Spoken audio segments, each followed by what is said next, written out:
wípé egungun is not masquerade.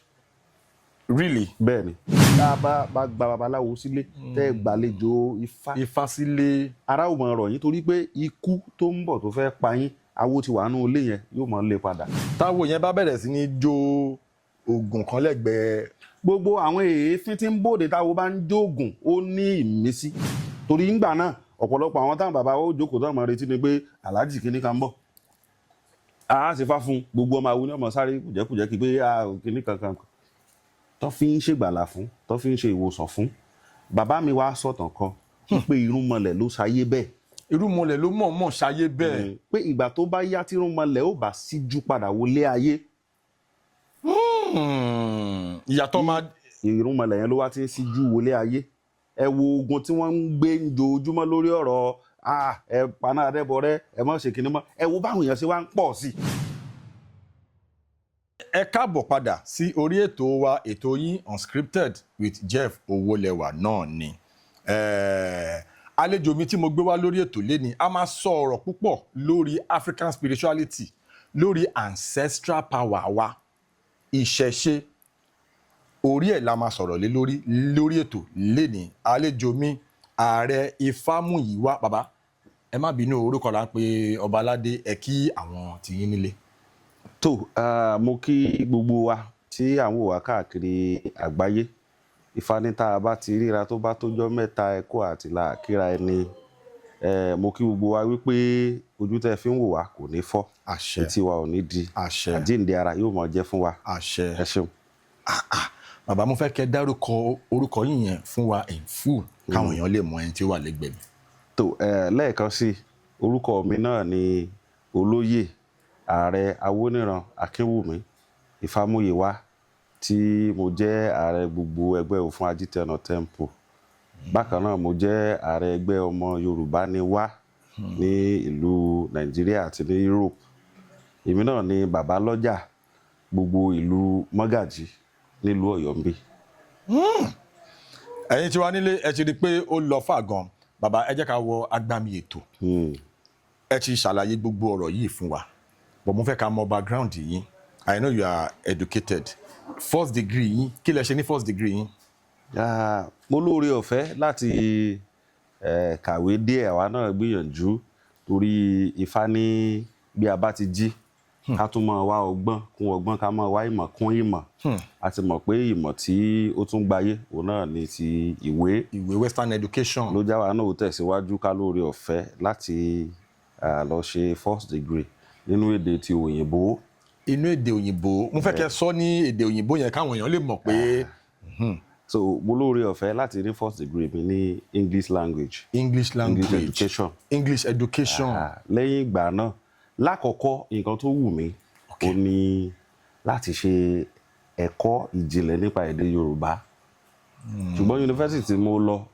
wọn lóore ọ̀fẹ́ láti ṣe èdè Yorùbá ń bẹ̀. Ẹ jẹ́ á gbìyànjú, ẹ jẹ́ á wo kí ni wọ́n ń túnú èdè ìbò náà. Kí ló tó ń jẹ́ túnú lóore èdè ọ̀fẹ́ òyìnbó? láti kọ́kọ́ ṣe first degree mi ní Ẹ wà curious, ẹ fẹ́ mọ̀. English education.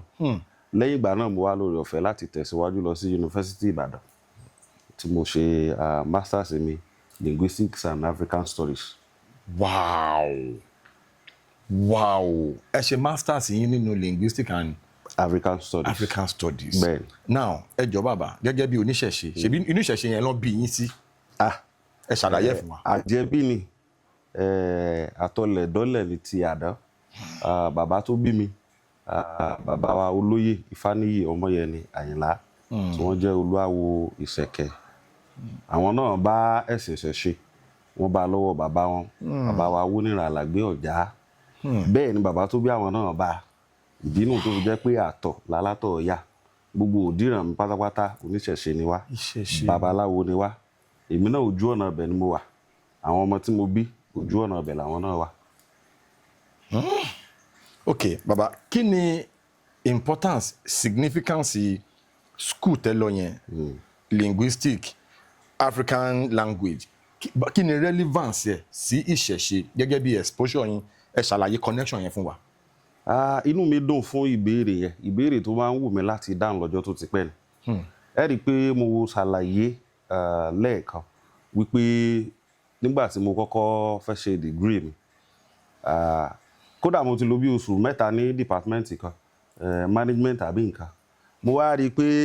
láìpẹ́ táwọn eléyìí ṣe ń bí òtí ẹ̀ bá nǹkan tó wà lọ́kàn tó yín wà mọ́. lọ́kàn tèmi mú rárá àlè àtúpalẹ̀ àjẹbí nífà àjẹbí ni fa. ṣùgbọ́n ọ̀pọ̀lọpọ̀ àkọsílẹ̀ tó ti jùnù lọ́jọ́ tó ti pẹ́ ó tún wà nínú ìwé yóò ràn wá lọ́wọ́ láti dàbí wípé n táwa nímọ̀ nínú ẹ̀ tí wọ́n jẹ bí wa Wọ́n bí yín sínú láti ẹ̀. lè dàbí wípé ká tún wá tútì fún tẹ̀dọ̀ rẹ̀. Mo tún ń kan sára sí àwọn ọ̀gá mi ní yunifásitì Ìbàdàn àdán nǹkan wò tí èèyàn bá sọ wípé kò sí nǹkan nínú ìṣẹ̀ṣe kò sí nǹkan nínú Yorùbá yíyan sọ fún kó gbẹnu ẹ̀ lọ́wọ́ ni mẹ́wàá ń bẹ níbẹ̀ ìwé ó ràn mí lọ́wọ́ púpọ̀ láti lè jẹ́ kí ọ̀pọ̀lọpọ̀ nǹkan tó ti sọnù tó wà ní ìpamọ́ ọ̀jọ̀gbọ́n kan ó ṣàlàyé ó ní tẹ́ ẹ bá fẹ́ mú ìran Yorùbá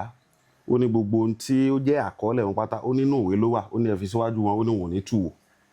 ní tó wá ń ṣe wá tí a fi ṣàwárí ọ̀pọ̀lọpọ̀ nǹkan tó ti nù wá agbára Yorùbá tó wà ní ìpamọ́ tí wọ́n gbé síbì kan ó sì wà ní gímú wa ó kù sọ́wọ́ ẹni tó bá lè kàwé láti wá tù láti tú. orí ọ̀fẹ́ tí mo ní nígbà tí a tún tẹ̀síwájú nínú ẹ̀kọ́ nìyẹn.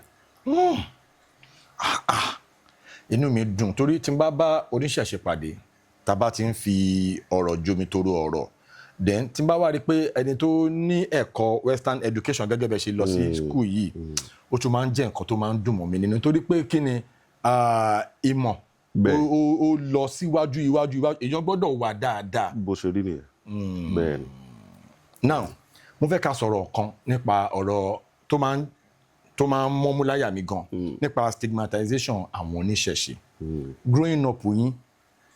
kí ni àwọn experience yín in this kind of society we have a lot of Muslims a lot of Christians. ẹ̀yin tẹ́ wá jẹ́ oníṣẹ̀ṣe tẹ́ bá wo mẹ́sìn school tẹ́ lọ bóyá school primary school secondary school dóvidóri tertiary institutions oríṣiríṣi àwọn segregation àwọn discrimination lẹ́mọ̀kẹ́ máa ń fi àwọn ìdè fásọwọ́ bẹ́ẹ̀ ni tó bá rí yẹn ló máa gbé àwọn experience wo lẹ lè share when it comes to discrimination of àwọn oníṣẹ̀ṣe gẹ́gẹ́ bí oníṣẹ̀ṣe. ẹ ṣeun fún ìbéèrè tẹ́ béèrè yẹn ó ṣe mí láàánú púpọ̀ fún ìran Yorùbá nítorí wípé okòòwò ẹrú tí a sì bí bóyá a ti bọ́ ń bẹ̀ ni àwọn míì ṣẹ̀ṣẹ̀ tún di gbàdàgbọ̀n tí wọ́n ń lọ. tí a bá ń sọ lọ́pọ̀lọpọ̀ gbà wípé ìṣẹ̀ṣe náà jẹ́ bí wa ìran Yorùbá inú rẹ̀ ló yẹ ká padà sí ọ̀pọ̀ ẹni tí ò tí ì yé ṣàmùgbẹ́ni tójú rẹ̀ bá dúdú tẹ́ bá sì sọ fún lọ́wọ́ pé lágbájá ojú rẹ̀ dúdú oko ẹrú ló wà yóò ní irọ́ ni wọ́n ń pa ó dìgbà téèyàn bá tó lóore ọ̀fẹ́ láti rí ìmọ́lẹ̀ kó tó mọ̀ pé inú òkùnkùn ló wà. àkọ́kọ́ tá a bá ka àwọn ìtàn Yorùbá báwo ni wọ́n ṣe kó ìran Yorùbá lẹ́rú òwe àgbàlagbà ní olè lóhùn bọ̀ tún lè rẹ ṣe òǹjó òǹyọ̀ o mọ̀pọ̀ náà tí ó fi kó ọ ní nǹkan lọ gan-an lòun fún ẹ. àwọn ìran òyìnbó tó wá kó wa lẹ́rú wọ́n mọ̀ pé agbára wà nílẹ̀ Yorùbá láìpẹ́ yìí bàbá kábíyèsí kú bàbá yèyé wọ́n fún wa ní ìròyìn àti rírí wọn tí wọ́n rí bọ̀ ní ìlú Brazil wípé àwọn eégún ńláńláńláńlá tí ó tóbi ó wà nílùú Brazil ṣùgbọ́n a rí pé láwùjọ wa nísìn tẹ́ bá ti ń sọ létí mùsùlùmí tẹ́ ń sọ létí kìrìsìtẹ́nì wípé eégún òrìṣà orò nǹkan àwa Yorùbá ní nǹkan owó ní rárá o ànábì òwú bẹ́ẹ̀ kíní kan ò ṣe gbá ẹ mọ́ sùn mọ́ wọn. bákan náà láwùjọ wa wọ́n pa irọ́ tó pọ̀ fún wa nígbà tí òyìnbó kó wa lẹ́rú tán tí wọ́n wá rí lọ́kàn wọn wípé àwọn ti ṣe àwọn ẹ̀yà yìí wọ́n wá padà wá sọ́dọ̀ wa wípé ó dáa o báwo la ṣe fẹ́ tọrọ àforíjì a fẹ́ kí wọ́n ká tọrọ àforíjì directly pé àkóyín lẹ́rú àṣẹyìn àwọn wá jí wa ní nǹkan àlùmọ́ọ́nì. táwa ṣe fún yín ni wípé ẹ jẹ́ kí a fi ẹ̀sìn ni ẹ jẹ́ ká introduce èyí ìṣègbà àrùn lórí nínú kọ́ọ̀sì kan tá a ṣe ní 100 level ó wà ń bẹ̀ gédégbé. kí ló ṣàlàyé ń bẹ̀. Diaspora and African Study ní kọ́ọ̀sì yẹn ó sọ̀tàn bí òyìnbó ṣe kó wa lẹ́rú bí wọ́n ṣe padà wá fi ẹ̀sìn wọlé sọ́dọ̀ wa ìgbà ni ó ti wá bẹ̀rẹ̀ wípé kí wọ́n máa sọ pé ń tà wá ní lọ́wọ́ kò dáa o nǹkan táwọn gbé wá Ifá yẹn kò dáa. Bákan náà tá a bá wò dáadáa mùsùlùmí ò rí nǹkan kan jẹ ju wọ́n máa sọ pé ẹlẹ́bọ ó wọ̀nà ẹni tó bá bọfá yóò ṣèkìnnì ní bọ́lọ̀ ń pàdé nǹkan kan wọn ò rí ẹni tí ń jalè báwí wọn ò rí ẹni tí ń pààyàn wọn ò rí báwí ìṣẹ̀ṣe yìí ni wọ́n fẹ́ kó parun. Ara àwọn tó jẹ́ àdójúkọ àwa oníṣẹ̀ṣe nìyẹn tó jẹ́ wípé láti ọdún mọ́dún nìkan yìí ti ń wáyé tó jẹ́ pé wọ́n máa fi ẹnu ba ìṣẹ̀ṣe jẹ́ ọlọ́run paná Adébọrẹ́ kó sáà máa jó wọlẹ̀ ṣùgbọ́n àwa rí wípé kàkà kọ́ ọlọ́run paná Adébọrẹ́ nísìn ìṣe ní ń jò sí i ṣùgbọ́n gbogbo àwọn ìpèníjà yẹn ẹwà ló padà dà ẹwà ló padà lónìí sílẹ̀ mọ́ yìí. Bàbá mo fẹ́ ká tẹ̀síwájú lórí trajectory tẹ́ gbé wọlé yẹn torí pé lórí ìṣẹ̀ṣe there is this spiritual reawakening tó ti ń ṣẹlẹ̀ ojú àwọn èèyàn ti ń là. Bẹ́ẹ̀ni. And this is not to denigrate any religion this is not to humiliate any belief or any faith torí pé ẹ̀sìn tó bá ń sìn dì í mú èyí tèmi bá ń sìn má sọ fún mi pé ẹ̀sìn tèmi ń sìn yẹn ò dáa má máa bà á jẹ́ fún mi even according to Nigerian constitution a rí i pé everybody wà at liberty láti practice ẹ̀sìn tó bá wù láláì di ẹnìkejì lọ́wọ́. Now ọ̀pọ̀lọpọ̀ ìgbà la rí i pé ní àwọn ibì kan a máa rá àwọn àlfà tó ń dá àwọn oníṣẹ̀ṣe lọ́nà bí àwọn oníṣẹ̀ṣe fẹ́ lọ bọ Ọ̀ṣun tàbí wọ́n fẹ́ lọ bọ odò kan wọ́n máa wá dá wọn lọ́nà kinní kan. Now àwọn ẹlẹ́sìn tó ń nímọ̀ wọ́n máa sọ pé àwọn tó ń dá àwọn oníṣẹ̀ṣe yìí lọ́nà lọ́ máa lọ sí wọ́n máa travel miles away wọ́n máa fly wọ́n máa lọ gba omi Zemzem ní Saudi Arabia. I'm a Muslim gẹ́gẹ́ bí mo ṣe sọ this is not to denigrate any religion but this is African spirituality là ń sọ̀rọ̀ nípa ẹ̀. Tí wọ́n bá ti wá dá wọn yẹn lọ́nà pé Ọ̀ṣun àti odò tẹ́fẹ́ lọ bọ̀ yìí is evil but omi Zemzem táwa lọ gbé wá ta fly ta ná bí i 12 million naira láti fly lọ gbé wá yẹn òun ló wà righteous. Àlàyé wo lẹ fẹ́ ṣe lórí ẹ̀ torí ẹ má bínú sà níwọ̀nba Ifá tí èmi náà ń gbọ́ tí wọ́n ń sọ wọ́n ní Ifá sọ pé nǹkan tí wà ò kì í jọ wá lójú ohun ló ẹ mọ ẹsẹ̀ Ifá yẹn. Nǹkan tí wọn èwù wọn. ẹ bá mi kì í kẹ wá bá mi dáhùn. Nǹkan tá a bí ni bí kì í wù wọn tẹni ẹlẹ́ni náà ní yá wọn lára àdúrà fún Odídẹrẹ́ yóò fi oṣù 6 yé èsòwò epo ó nítàn tó rọ̀ mọ́. Odídẹrẹ́ tẹ́lẹ̀ tẹ́ bá wo ìkó òdi Odídẹrẹ́ pupa ni yòó báyìí. Nígbà tí Odídẹrẹ́ wà lọ owó ní kóhun ó ṣe o wọ́n ní òwò epo ni kó máa ṣe ibẹ̀ lọ́nà rẹ̀ wà. Odídẹrẹ́ ló ń fẹ́ràn àwọ̀ aró. Òun ó ṣe òwò aró ẹjọ́ òun òbí tí ọjà sí gbogbo iye ọdún tó fi ṣe kò rèrè kankan mú bọ̀ àfìgbà tó padà sí ìdíje epo. Nǹkan tẹ́ ẹ sọ ń pa nǹkan yẹn ẹ rí wípé Ọlọ́run ló mọ̀ọ́mọ̀ structure ayé bẹ́ẹ̀ wípé ìran Yorùbá á fẹ́ràn irọ́ ju òtítọ́ lọ nítorí wípé nǹkan tí ó wà gẹ́rìn ni ọ̀rọ̀ títí wípé bóyá àwọn tá a sọ tó jẹ́ ẹlẹ́sìn wa kejì tí wọ́n mọ̀ parọ́ pé àwọn kan tá à ń ṣe yìí ò dáa ṣùgbọ́n bẹ́ẹ̀ ni wọ́n ti ń rí gbàlà àti ìwòsàn àfi bẹ́ẹ̀ nìkan kan jẹ́ gẹ́gẹ́ bí nǹkan tó ẹ sọ ṣùgbọ́n a lè sọ categorically pé millions of àwọn tó jẹ́ ẹlẹ́sìn yìí náà ló jẹ́ pé ilé babaláwo lọ́sàn-án láàárọ̀ lóru ẹ rí i pé wọn ò pààyàn fún yín wọ́n ń ṣètùtù wọ́n ń bọfá bọgbá bọ̀àwo iná láyé yín fi ń gún régé tí nǹkan fi ń dà. Ẹ má bínú pé mo fẹ́ gbé ọ̀rọ̀ yìí wọlé lára àwọn nǹkan tó dàbí wípé àṣìṣe tó wáyé táwọn bàbá wa ṣe àwọn Ifá tó máa ń láàyàn téèyàn máa fi ń soríire náà ti ṣe fún púpọ̀ àwọn tó wà nú ẹ̀sìn yẹn kó tó di báwa oníṣẹ̀ṣe yájú báwọn ṣe. Like wọ́n ti fi àwọn ìṣẹ̀ṣe yìí wọ́n ti fi ran ọ̀pọ̀lọpọ̀ lọ́wọ́. Kó tó di pé ẹ̀yin tẹ́ jẹ́ tán bí sínú ìṣẹ̀ṣe yìí gan-an. Láti ẹ̀wọ̀n yájú pé ẹ jẹ́ ká máa ṣe nǹkan yìí. Torí ńgbà náà ọ̀pọ̀lọpọ̀ àwọn táwọn bàbá ó jókòó tó máa retí ni pé aláàjì kìíní kan ń bọ̀. A ṣe fá fún gbogbo ọmọ àwọn onímọ̀ sáré kùjẹ́kùjẹ́ kí pé kìíní kankan. Tó fi ń ṣègbàlà fún tó fi ń ṣe ìwòsàn fún. Bàbá mi wá sọ̀tàn kan pé irúnmọlẹ̀ ló ṣayé bẹ́ẹ̀. Irúnmọlẹ̀ ló mọ̀ọ́mọ̀ ṣayé bẹ́ẹ̀. Pé ìgbà tó bá yá tí irúnmọlẹ̀ ó bá síjú padà wọlé ayé. Ìyàtọ̀ máa. Irúnmọlẹ̀ yẹn ló wá ti ń síjú wọlé ayé. Ẹ wo ogun tí wọ́n ń gbé ń jojúmọ́ lórí ọ̀rọ̀ ẹ paná Adébọrẹ́ ẹ mọ̀ ṣe kinní mọ́ ẹ wo báwọn èèyàn ṣe wá ń pọ̀ sí i. a ṣe parí ọdún Egúngún ọba lóde Ọ̀yọ́ ni ààfin ọba ò gbà wá. àwọn èèyàn wá from everywhere. ẹ wo ọ̀pọ̀lọpọ̀ fídíòs tí wọ́n ń ṣe lórí ọdún Egúngún Ìbàdàn ẹ wo èrò ṣe pọ̀ lọ ṣe bí n tí àrígbàlà ń bẹ̀ ni n tá à ń rí wòsàn ń bẹ̀ ni n tá à ń rí ìtọ́jú ń bẹ̀ ni ṣùgbọ́n àwọn tó jẹ́ àwọn tí ń parọ́ mọ́ nǹkan yìí wọn ò fẹ́ káwọn yòókù wo soríire ọ̀nà tèmi gbà rí nìyẹn o. ok lọ́fíìn pásítọ̀ ò lọ tẹ̀fá yóò ṣe kínní yóò ṣègbà yóò ṣàwo yóò rọ̀ náà àbáyọ ṣùgbọ́n yóò déjọ yóò mọ̀ sọ pé ẹ má lọ bẹ̀wò ẹ má ṣe gbé ẹ má ṣàwo tó fẹ́ kán wọ́n soríire ni. wọ́n jàsì jẹ wọ́n rúbọ wọ́n ṣètùtù ọ̀nà tó Olódùmarè dá fún àwa tá a jẹ́ Yorùbá láti rọ́nà àbáyọ ni. Olódùmarè tó dá nígbà tó mọ̀ wípé yóò wúlò fún wa ló ṣe ṣe bẹ́ẹ̀ kí wàá ní tí ò dá ń bẹ̀. kí ló dé tá a fẹ́ kí ọmọ làkejì rọ́nà àbáyọ ń bẹ̀. ṣùgbọ́n òwe àgbà ní tírọ́ bá lọ lógún ọdún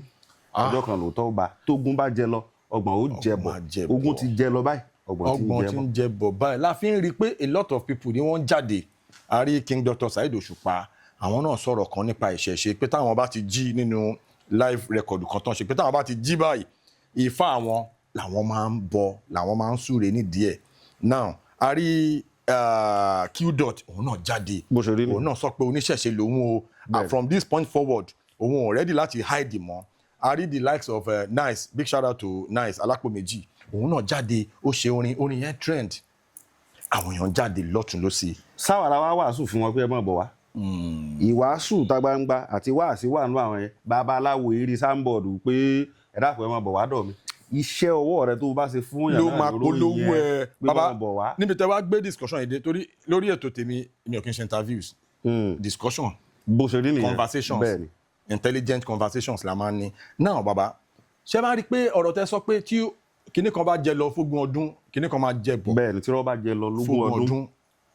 ọjọ́ kan lóòótọ́ ò bá òótọ́ máa bá lẹ́sẹ̀kẹsẹ̀ ló máa bá now a wá rí i pé láwọn táìmù yẹn àwọn èèyàn wọ́n ti portray misconceptions nípa ìṣẹ̀ṣe bẹ́ẹ̀ni wọ́n ti ṣe oríṣiríṣi irọ́ wọ́n ti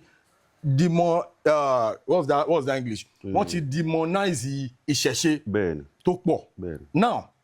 àwọn bàbá tó jẹ́ àwọn bàbá titi yín tó jẹ́ oníṣẹ̀ṣe gbòógì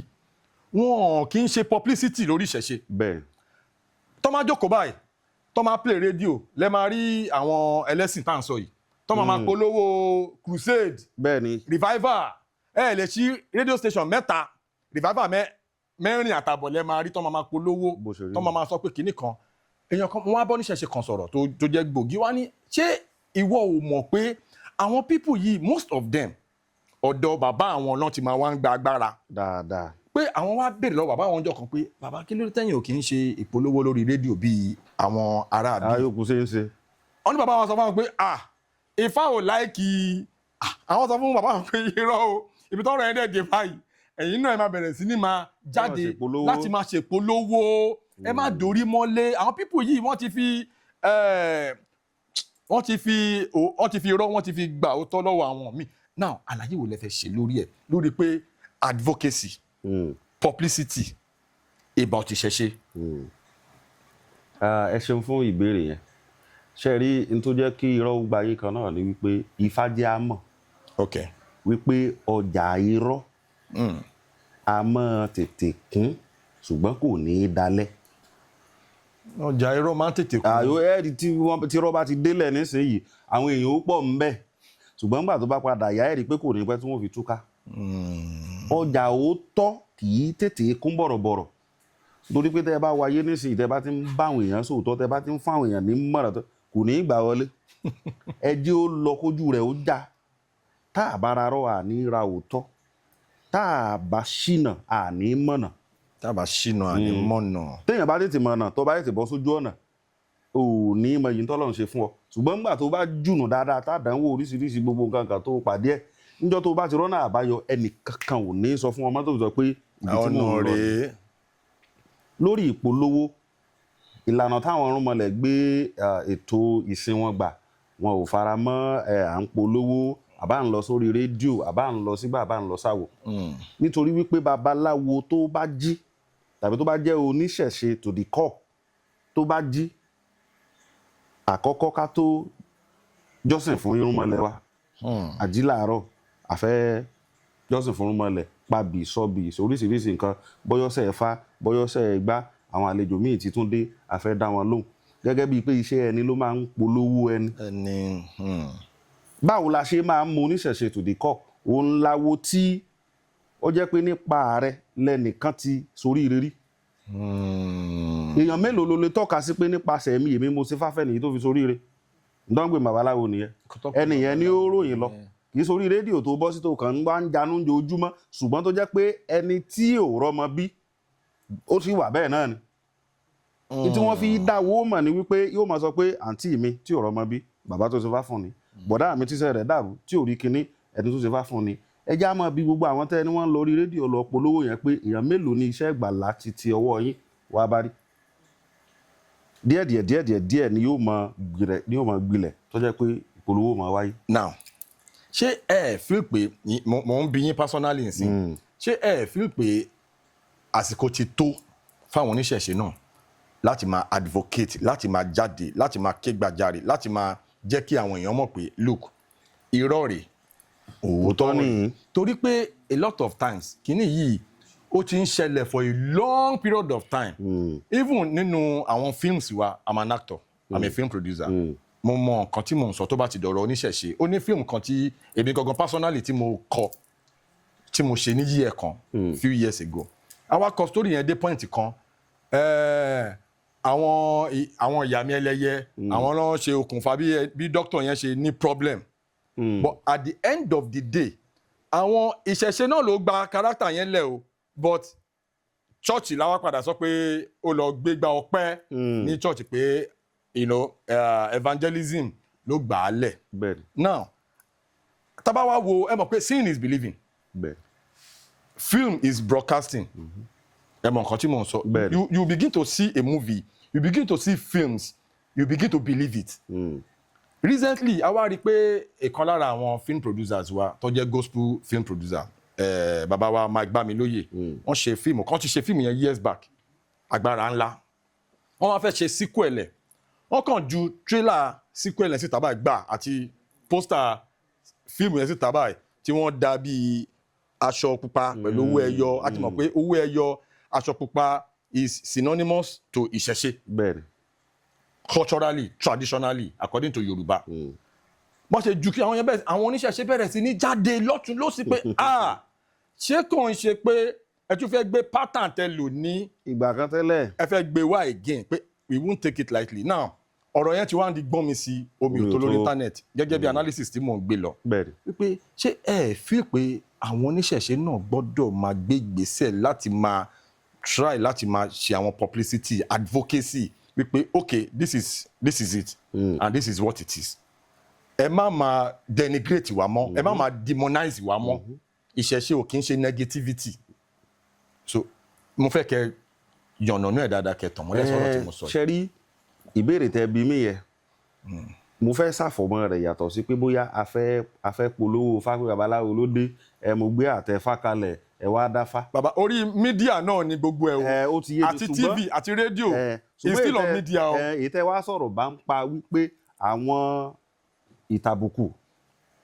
àwọn ìbu ẹnu àtẹ́lù nípa ìṣẹ̀ṣe bẹ́ẹ̀ ni tó yẹ káwa náà ò jáde ká dàbí pé ká ṣàtúnṣe mi ò takò yín a lè ṣe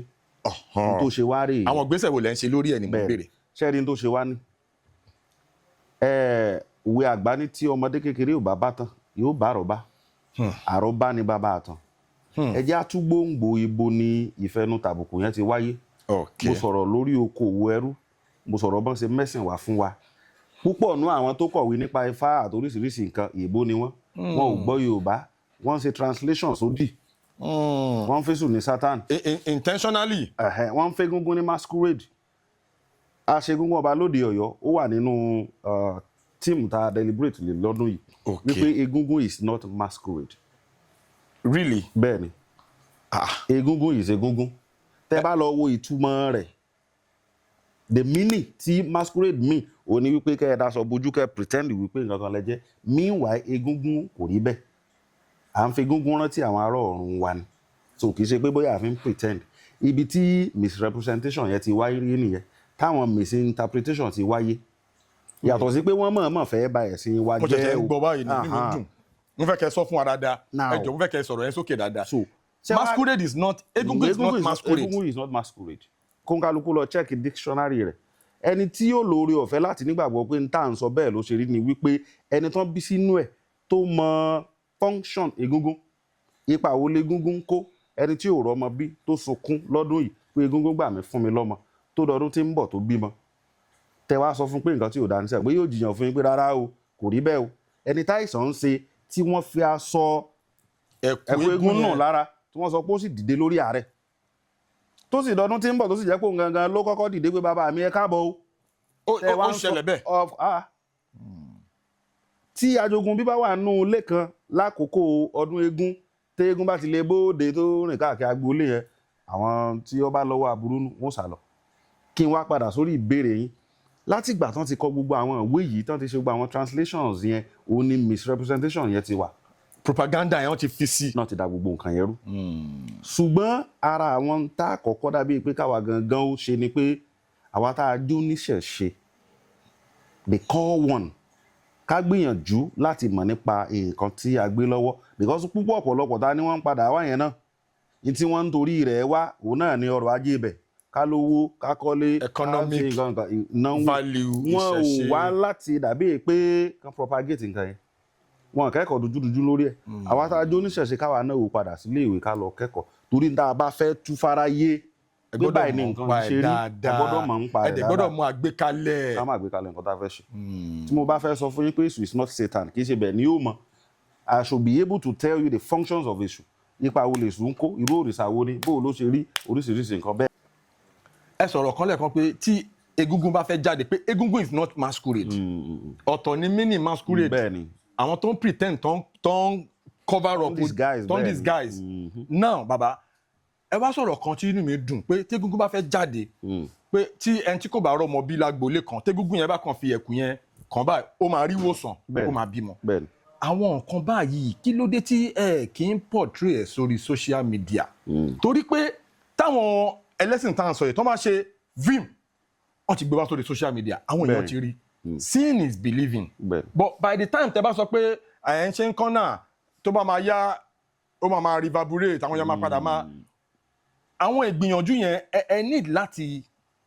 ẹ need láti máa televise a lot of these things káwọn èèyàn lè gbà pé there is healing in ìṣẹ̀ṣe ẹlòmíràn ní high blood pressure a ti lọ sí hospital a ti ṣe operation kò ní lọ but nínú ìṣẹ̀ṣe tọ́mákàn sọ pé ok lo nǹkan báyìí high blood pressure ló bá lọ hypertension bá fò lọ so a lot of these things ẹ̀yin oníṣẹ̀ṣe ẹ̀ kì í publicize àwọn accomplishment yín òun làwọn ẹ̀ lọ́dọ̀ bí máa ń gbé irọ́ ni katuwa tẹ̀síwájú lórí egungun tẹ̀sán yẹn there are a lot of things tí people like us in our society we look at it like the heels of ìṣẹ̀ṣe ẹ máa rí púpọ̀ gbà this is not to denigrate àwọn oníṣẹ̀ṣe àwọn ọlọ́jẹ̀ but ọ̀pọ̀lọpọ̀ gbà la máa ń rí àwọn videos online tẹ́ máa rí egungun tó máa kàn ríyàn kan tó kàn bẹ̀rẹ̀ sí máa dẹ́gbàbò gbàgbàgbàgbà ẹlòmíràn ní egungun yẹn bí ó ti toast gẹ̀ yẹn rí bóyá yẹn ò gbà tó bá ti wá wọ ẹ̀kú báyìí tó bá ti rí pé Fọlákẹ́ tí mo toast last month yẹn ìyá ẹ̀ máa ń na ayé ìbàjẹ́ kí lẹ́yìn oníṣẹ́ ń ṣe especially I'm directing this clarion call to àwọn ọ̀jẹ̀ kí lẹ̀ ń ṣe láti fi rí pé ẹ̀ ń kọ́ọ̀bù àwọn excesses yìí. ẹ ṣeun fún ìbéèrè tẹ́ béèrè yẹn ìbéèrè tó dáa ni ẹ rí wípé ọgbọ́n báwa ṣe ń bára lé sọ̀rọ̀ tá à ń fọgbọ́n síta làwa náà ń kọ́gbọ́n mi ò kì í fẹ́ sọ̀rọ̀ láì jẹ́ pé bóyá ó lẹ́rìí. tẹ́ bá wo níbi ọ̀sẹ̀ méjì sísìn a ṣẹ̀ṣẹ̀ parí ọdún egúngún ọba lóde Ọ̀yọ́ which I'm the coordinator of the event. Wow. Now ká kọ́kọ́ dúpẹ́ lọ́wọ́ kábíyèsí ikú bàbá yèyé nítorí àgbàlagbà tó bá tẹ́tí gbọ́n táwọn ọmọ rẹ̀ ń sọ bí ọmọ èké bá lọ́gbọ́n nú yóò fi tàgbà lọ́rẹ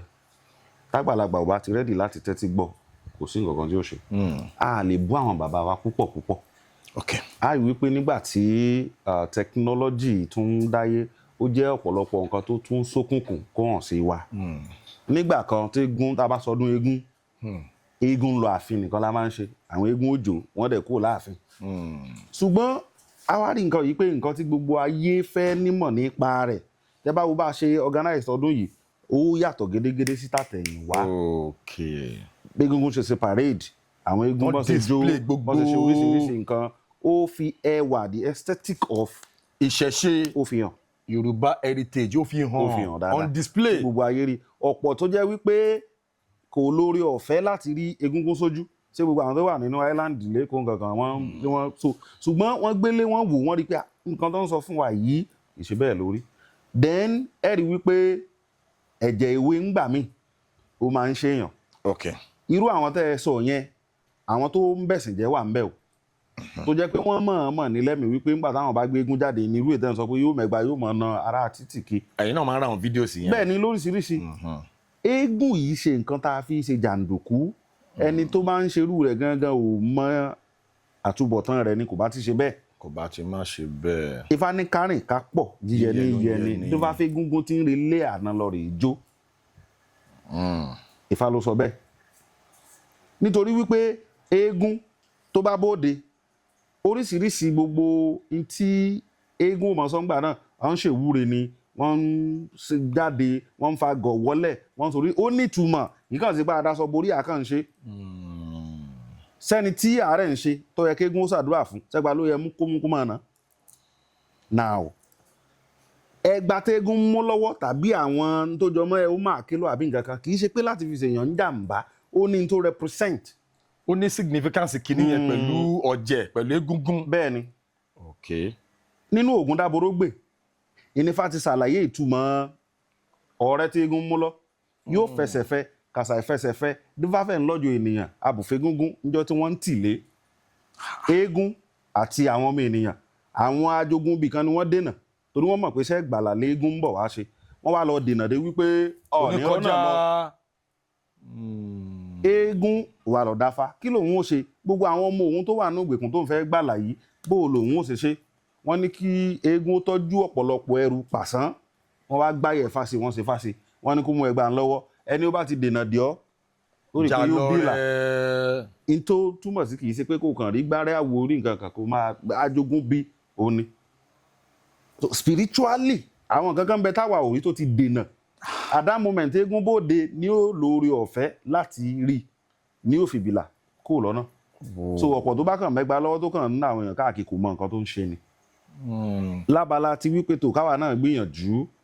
ká mọ jáde ká mọ ṣàtúnṣe ẹ rí i pé ìjọ ọ̀jẹ̀ welfare association wọ́n ti dá sílẹ̀ láti nǹkan bíi ó tó ọdún 3-4 báyìí láti dènà gbogbo irú àwọn nǹkan báyìí náà ni àkókò tí ìbá sọdún eégún tẹ́ ẹ bá rí tó bá jáde ń gbà àtọrọ jẹ ló ń ṣe. kí ni time stipulated time fún eégún láti jáde and how many days ni. nírú Ọ̀yọ́ lọ́dọ̀ tí wàá ń bí a máa ń bẹ̀rẹ̀ pé eégún lálẹ̀ láti nǹkan bíi ọjọ́ kìíní oṣù kẹfà àbọ́jọ́ kejì. June. bẹ́ẹ̀ ni torí a nígbàgbọ́ pé àwọn ará ọ̀run wa ti ṣẹ̀ẹ́darí wọ́n wá sáyé wọ́n wá ṣàbẹ̀wò sí wa eégún ilé baba tèmi màá bọ́ àkókò yẹn ni a nígbàgbọ́ pé wọ́n wà pẹ̀lú wa tá a bọ̀ wọ́n láti tọrọ ìwúre tá a tọrọ yìí ni ó bá wa di ẹ̀mí táàfin wa dúpẹ́ lọ́wọ́ wọn pé bàbá mi mo dúpẹ́ o n ò kú n ò rùn ọmọ òkú kankan mo dúpẹ́ ọmọ tí mo tọrọ lẹ́sìn òní mo gbé wá kí yín ẹ̀ ṣe mo dúpẹ́ o ìtumọ̀ ni ó lákòókò tí wọ́n wà so ẹni tí ó yẹ kó sọdún eégún lóṣù kẹfà tégún abóde lóṣù kẹta ará ọ̀run wo ni lọ́fẹ́ pàdé ni wọ́n jọ ń sọ̀rọ̀. then inú mi dùn láti ní lórí ètò láti sensitize láti pass this kind of message sí àwọn èèyàn wípé egungun is not masquerade. Tegungun bá dẹ̀ jáde according to Ọ̀yọ́ schedule bẹ́ẹ̀ni June 1 or 2 léegun lálẹ́ ló máa jáde. tó bá di jọ́ kẹtàlá irú tọdún yìí jọ́ kẹtàlá ní Ológbò ẹ jẹ́ ìsàlàyé díẹ̀ kí ni ìtumọ̀ Ológbò. kí ni ìtumọ̀ Ológbò. ẹ rí i pé tó bá ń pe ẹ̀sà eégún wọn ò ní bàbá mi ó mú kọ́ o bàbá mi ó mú kọ́ o ó létò Ológbò yẹn tí wọ́n máa ń ṣe ẹ̀kọ́ ọ̀lẹ̀ gbogbo oríṣiríṣi nǹkan yẹn. láàlọ́ rèé fi pàdé àwọn ọlọ́run wa a nígbàgbọ́ wípé wọ́n wà pẹ̀lú wa. in spirit. bẹ́ẹ̀ ni níjọ́ ló ń kálukú yàn lẹ̀ ara lé ara oko wọn ó ṣe ìwúre fún àwọn ará ọ̀run lẹ́yìn ìgbà náà láwa ṣẹ̀ṣẹ̀ bẹ̀rẹ̀ òǹkàlùkù ń gbégún jáde lágbolé ságbolé ara gbogbo ń tá a ló pàṣà Yorùbá run lọ́yọ̀ọ́ yìí o kò ságbolé kan tí ò léegun. inú mi dùn pé ẹ yànnàná ẹ̀ dáadáa wípé pàṣán tó wà ní ọwọ́ eégún bẹ́ẹ̀ni ó wà significant sí culture yẹn láti súre fún ẹni tó bá ní ṣòro kò kí n ṣe láti bẹ̀rẹ̀ sí ni máa ná everybody lórí títì torí tá a bá ti rí eégún báyìí inú ànàyarọ ni eégún mi àdé ẹnu èèyàn wọnú gọta á dẹ̀ ti máa kẹ́gbà bò láláìṣẹ̀ láláìrò. ẹ bá worú àwọn eégún bẹ́ẹ̀ kì í ṣe tí nílùú lẹ́yìn eégún jàǹdùkú tó ti mú kí lẹ́yìn oníṣẹ̀ṣe tẹ́jẹ́ gbòógì nínú ìṣẹ̀ṣe kí lẹ́yìn ṣe láti sensitize láti correct láti advocate fún corrections irú àwọn kan báyìí àkàn lè káwọ́rọ̀ bẹ́ẹ̀ ni ká máa bàṣẹ̀ṣe jẹ́ torí táwọn ẹlẹ́sìn míì tó máa rírọ àwọn activities báyìí ó ń dì mákẹ́ẹ̀tì ọ̀jẹ̀ ni. ẹ rí i pé mo sọ̀rọ̀ báyìí ìjọ ọ̀jẹ̀ welfare association tó kó gbogbo ọlọ́jẹ̀ ní Nàìjíríà àpapọ̀ àti ní overseas. ní Ọ̀yọ́ a ní sọnù ọlọ́jẹ̀ 5 la ní lọ́yọ̀ọ́ Aláàfin Ìsàlẹ̀ Ọ̀yọ́ ó wà Àpínni ó wà Ìsẹ̀kẹ̀ ó wà Egungun Alágbo ó wà Àpáàrà ó wà ní local government kọ̀ọ̀kan láti máa ṣèpàdé láti máa regulate eégún wo ló fẹ́ jáde sọlọ́jẹ̀ ní ọ́ àbí ìsọlọ́jẹ̀ Ọ̀jẹ̀wùmí ń bẹ àbí ọ̀jẹ̀ wà Ọ̀jẹ̀wùmí làwọn aláyọjú náà tó jẹ́ pé wọ́n kàn fẹ́ gbé eégún bòde láti fi dàlúrú ìdí nìyẹn tó fi jẹ́ pé ìjọ ọlọ́jẹ̀ ó wà ó tó eégún bíi 3-4 lọ́dún yìí táwọn àjọ ọ̀jẹ̀ tí wọ́n gba ẹ̀kú lórí ẹ̀ ọlọ́jẹ̀ ẹ̀bọ ni ọ̀tá ní bàbá rẹ̀ ń bò nílé tó ti ń bòde. ibo ló ti ṣẹ̀ wá. àwọn gangan ti wá mọ̀ lọ́nà pé ó dàbí pé ẹlẹ́kọ̀ọ́ òde ẹlẹ́kọ̀ọ́ àná ti kúrò lójú òde nǹkan ti yí ipò so à ń ti ń ṣiṣẹ́ lórí rẹ̀ dáadáa débi pé lọ́dún yìí gbogbo ohun tó jọmọ́ bẹ́ẹ̀ àjẹkó wáyé. ẹjọ ẹ náwó correction yẹn dẹ́kọ̀ náà o àti àwọn other states. bó ṣe ní yẹn mo mọ̀ pé gbogbo àwọn bàbá wa tó jẹ́ ẹjọ ẹ fọ opportunity sọ fún wọn ẹjọ. gbogbo wọn náà ń gbọ́ ó wà nínú tá a báwọn èèyàn sọ nínú ọ̀rọ̀ ìkíni káàbọ̀ ọdún Egúngún Ọba lóde ọ̀tá a ṣe lọ́dún yìí wípé a ò fẹ́ káwọn èèyàn ó ba ọ̀jẹ̀ jẹ́ mọ́ a fẹ́ kọ́ máa fi egúngún kọ́ máa fi tọrọ owó kọ́ máa fi rọ́ọ̀bù kọ́ máa fi ṣe jàgídíjàgan kì í ṣe nǹkan tó dára tó pàápàá jùlọ a fi ń jalè a fi ń dá wàhálà sílẹ̀ a fẹ́ kó máa wáyé mọ́ èyí tí a sì ti ń ṣiṣẹ́ pẹ̀lú ìjọba pé láti ọdún tó ń bọ̀ lọ ẹni tí wọ́n bá kárú wà bẹ́ẹ̀ mọ́ lọ́wọ́ yóò lọ ẹ̀wọ̀n kò ní tàbí ṣùgbọ́n àbá ń parọ́ nú ẹni ó bá dán wò lọ́dún tí ń bọ̀ òun náà ò rí ibi tí ó ti bá. torí normally irú àwa yìí láti kékeré wa a love egungun tó máa ti egungun bá ti jáde ẹ máa rí tó máa wọ mi fẹ́ pè é costume torí costume làwa onífìmù máa ń wọ̀ wọ́n máa wọ ẹ̀kú yẹn ó máa wà colourful ẹ máa rí tó máa jó tó máa oríṣiríṣi display of African spirituality but gbà tó wá yá tó jẹ́ tí ní jàgídíjàgan wọ́n ti fi ń so ẹjọ́ ẹ jẹ́ ká intensify effort wa láti rí i pé à ń correct gbogbo àwọn ìwà yìí bẹ́ẹ̀ni then lápá kejì ọ̀pọ̀lọpọ̀ gbà la máa jáde la máa rí àwọn kan tó máa ní àwọn oní Ọ̀ṣun làwọn wọ́n kàn bẹ̀rẹ̀ sí wọ́n wá wé kíní white kan sórí wọ́n kàn máa tọrọ owó Ọ̀ṣun ọmọ mi Ọ̀ṣun ó wà tí ń dìgbà tí bí wà tó ti ń harass àwọn èèyàn tó ti ń extort àwọn èèyàn ẹjọ́ ṣé abẹ́ṣẹ̀ṣe náà ni ó wà ká máa gbọ́ sí bus stop ká wá ró kíní white kan mọ́ rí ká wá bẹ̀rẹ̀ sí ni máa tọrọ owó junction káàkiri tó máa ẹjọ́ ṣé ìṣẹ̀ṣe náà ló sọ bẹ́ẹ̀. ẹ jẹ́ kí n fi ẹsẹ̀ fà kan ṣàpẹẹrẹ Ifá ní ìṣẹ́ kì í ṣe ẹni àákí òṣì kì í ṣe ẹni àákò lọ́nà téèyàn bá bùrìnbùrìn tó bá bójú ìṣẹ́wọ̀lú ìgbàkigbà ni wọ́n fi bomi fún un gbogbo àwọn tẹ́ ẹ sọ yẹn pátá ìṣẹ́ àtòṣì ló ń bá wọn jà wọn èyí ṣe oníṣẹ̀ṣe. kò ní kankan ṣe pẹ̀lú ṣẹ̀ṣe. wọ́n lo oore ọ̀fẹ́ yẹn láti sọ wípé àwọn fẹ́ mọ ṣàgbéjẹun tẹ́ ẹ bá rú wọn pàdé ẹ béèrè pé ilé ìjọsìn wo ló ń lọ ibo ló ti rárí oṣù òṣàwò ló gbé sórí tó sọ fún wọn wípé kó máa tọrọ jẹ nígbà tó oníṣẹ̀ṣe bá jí tó bá jẹ́ babaláwo tó ti lọ́pọ̀lọpọ̀ ọṣẹ́ tó fẹ́ ṣe nílẹ̀ tàbí tó bá jó lóòṣà tálejò ń bẹ ńlẹ̀ tàbí tó bá jẹ́ ìyá Ọ̀ṣun tó jẹ́ pọ̀pọ̀lọpọ̀ èèyàn ló fẹ́ sáré mọ fún níbo ló ti gbé gba ọ̀hún tọrọ báràkì ọ̀pọ̀ gangan ò fẹ́ ṣe ọ̀lẹ lọ́pọ̀lọpọ̀ bá a ṣe nílùú bàjẹ́ tó yìí nídìí ìṣẹ̀ṣe tó o bá kẹ́kọ̀ọ́ tó o bá mọ̀ àìkẹ́kọ̀ọ́ ń fìyà jẹ wọ́n sẹ́ni tó wá fà gangan ni wípé ìyà ìkẹ́kọ̀ọ́ ló ń jẹ wọ́n o ó lẹ́sẹ̀ Ifá tó sọ bẹ́ẹ̀ náà kí lẹ́sẹ̀ Ifá yẹn sọ. ó lẹ́sẹ̀ Ifá tó sọ bẹ́ẹ̀ nínú Ògbèyọ́nú. Ifá ní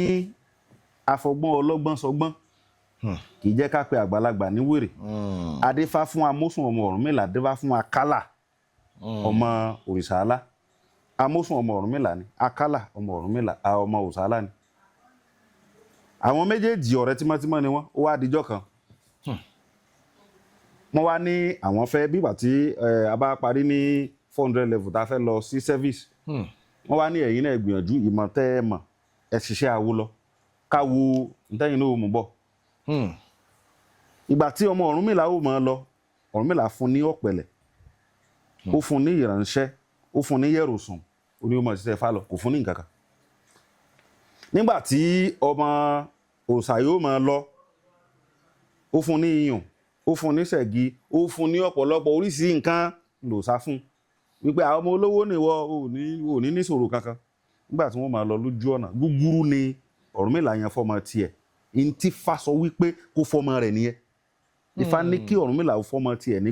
gúgúrú inú rẹ̀ mo rí báyìí gan wọ́ndà pé gúgúrú bò wọ́n fẹ́ nìkan ní yùn bí ìgbà tó ń fún yùn góòdì fún ní góòdì àti gúgúrú bíi ti báwo gúgúrú nígbà tí wọ́n lọ lójú ọ̀nà wọ́n rìn